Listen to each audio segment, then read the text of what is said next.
Hi everybody, hope you're all having a really fantastic week. Welcome back to my channel AbFab. My name is Denise, and if you're one of my regulars, it's great to see you, girlfriends. And if you're new, then please just go ahead and hit the tiny little subscribe button down at the bottom of the screen. As you full well know, it doesn't cost you any money, and you can come back week after week where we'll talk about all things to do with makeup and fun. I watched Monika McGillicuddy, and I will definitely link her channel down below. And she just put up this tag, and I had seen it around before, and I was just like her. She had seen a video. I was so inspired to do this video and just kind of have like a talking video this week. So if you're interested in seeing what the best and worst of the mature beauty YouTube community tag is, then just continue watching this video. All right, so I just kind of have my iPhone here on Monika's website in her description box, and it has all of the questions, which I will do the same down below. So please feel free to tag yourself in if you just want to chime in and do this really fun tag. So I haven't pre-rehearsed this. I'm just going to read the questions and then get into it. So question number one. What are your favorite videos to watch? So in the mature beauty community here on YouTube, of course my favorite videos to watch are the ones that all of my gals put out. Let's be honest, I mean, we have some really fantastic content creators here, and the best part of the mature beauty community that I see is that while we may do tags, which are just generally really fun to do, we all put out different spins on what's already out there. And let's face it, in the big world of beauty YouTubers, the mature beauty community is small, but it is a growing and thriving community. So without getting too specific, I guess my favorites are, of course, the ones that I am most loyal to, the ones in turn that support me and give me their support, and then I give them my support and time as well. Number two, what are your favorite videos to film? I would have to say that I really do love doing makeup tutorials. You know, and that was something Monika McGillicuddy mentioned too, that she really enjoys, you know, watching people put on makeup. I don't know if that goes back to when I was a little girl and I used to just love to sit and watch my mom put on makeup. And then, of course, I would have to try it. But there was something so relaxing and so almost cathartic about watching somebody put on makeup that in a way tells you a little bit about the person deep down inside. I know that sounds really, really deep, but it was really relaxing for me. I really love it. I love to see the different sort of just innate skill sets that each person has, because each of us know our faces so well and how we can really just put on makeup to kind of enhance and bring out the features that we want. So I would have to say makeup tutorials are my favorite to shoot. And I don't let the fact that I have like a $25 IKEA light and you know, a room with not the best lighting because the natural light is off to the side.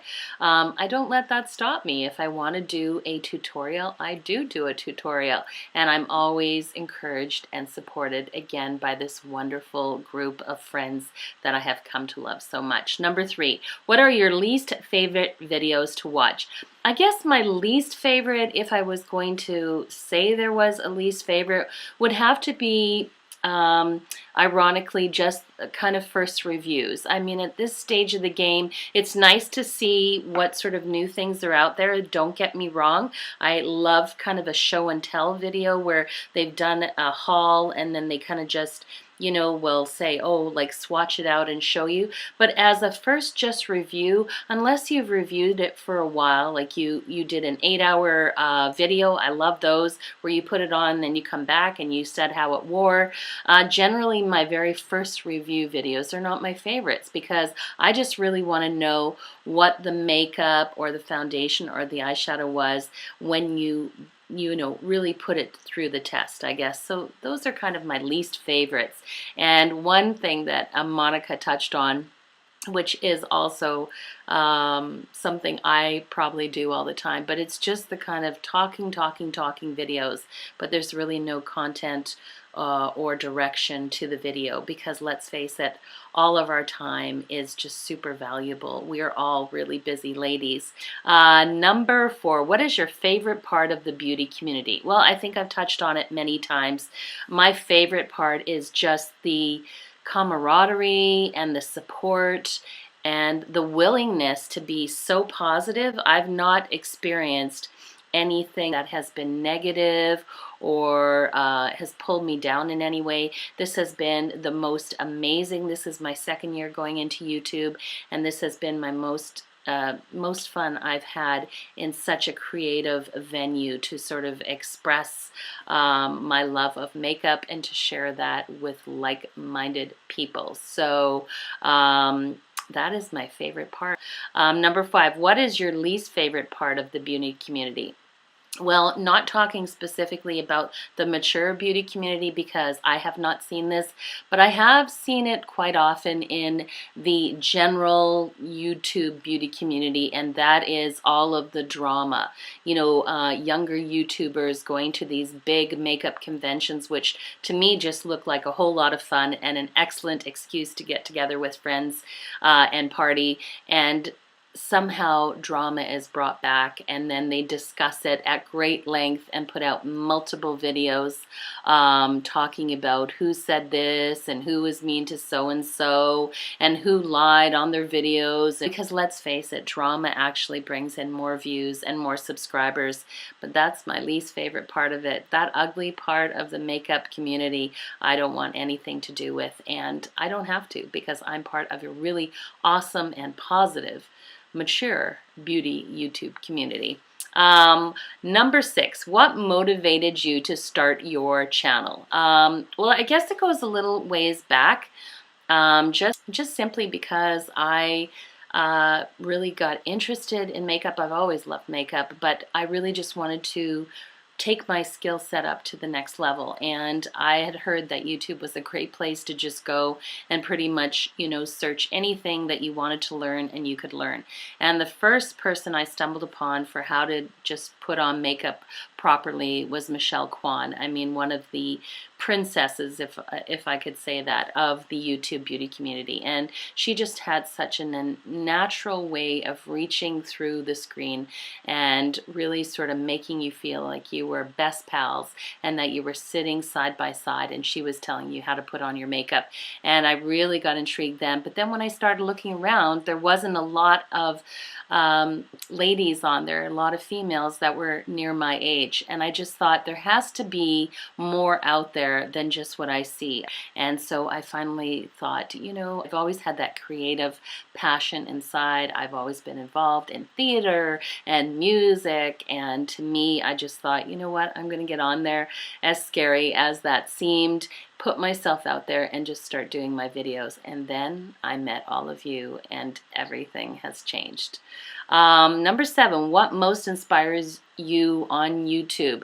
I guess what most inspires me is a fresh approach on something that we've seen 1,000 times before, or really fun tag videos. I mean, there's tons of tag videos, and because I work full-time at another job and this is my hobby, it gets overwhelming at times, but I've decided that, you know, I don't have to do every tag.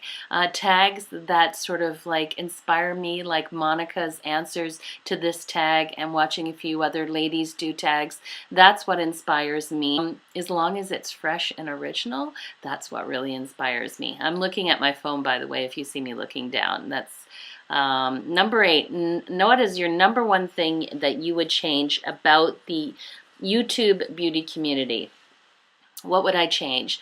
Basically, I mean, there is a general rule on YouTube that you do have to disclose if you have been sent any products that you were obliged to actually, as in paid, to give a good review. I'm a little leery of these fantastic vacations by these big makeup companies that send these influencers to go on, because I think when somebody flies you out first class and pays for a 4- and 5-star hotel and gives you massive swag bags and takes you on tours, it would be pretty difficult for anybody to then turn around and give them a crappy review. So I think just a little more on the disclosure side, so that when people are watching that are not YouTube savvy in the community world, the beauty community, that they have a heads up and they know that, and they're taking those people's reviews with a grain of salt.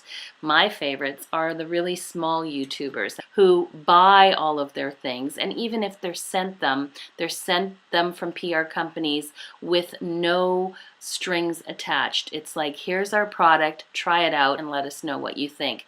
I don't have a problem with those, but those big trips, I'd have to say I'm a little bit leery of the reviews that come after that. So basically, I think because I'm older, you just know to take that with a grain of salt. Number 9. What is your number one advice for other creators / new people starting out? Again, I just get so inspired and learn so many things from all of my girlfriends in the mature YouTube beauty community that I don't really have any advice for any of those people. But for somebody new starting out, I would say don't let the idea of buying the big expensive cameras and having the expensive ring lights and having the most expensive makeup deter you from starting out. Know who you are. You don't have to have a specific direction to your channel right away. You know, get in there, get online, sort of feel your way around, connect with other people. Definitely make sure you're subscribing and supporting and commenting other creators, because that's how you'll get into a group. And then as you start to gain subscribers and get feedback from positive, like-minded people, then you'll have an idea of what direction to take, and just be yourself. Don't try to be carbon copy to anybody else, because you are the original. That is my biggest advice. All right, and number 10, what do you love about YouTube as a whole? I guess what drew me to YouTube, just the idea, the platform, was that none of us were mega TV stars or celebrities. We were just everyday people that all brought different experiences and skill sets from our own life. And we all got to share it free on this wonderful platform from no specific geographic area, just from all over. And we all came together to support that. That is an unbelievable, wonderful thing about YouTube, and it's for that very reason that I hope YouTube never, ever dies. So that is the end of this video, which is the best and the worst of the mature YouTube beauty community. I hope you enjoyed this video. If you did, as always, I say give me a big thumbs up. That just lets me know that I'm on the right track and you're enjoying the content that you're actually watching. And please leave your comments down below. As you know, I'd love to interact with all of you. And as I often say at the end of every single video that I do, just like the title of my channel, I want you all to have, as always, an absolutely fabulous week. Bye, everybody.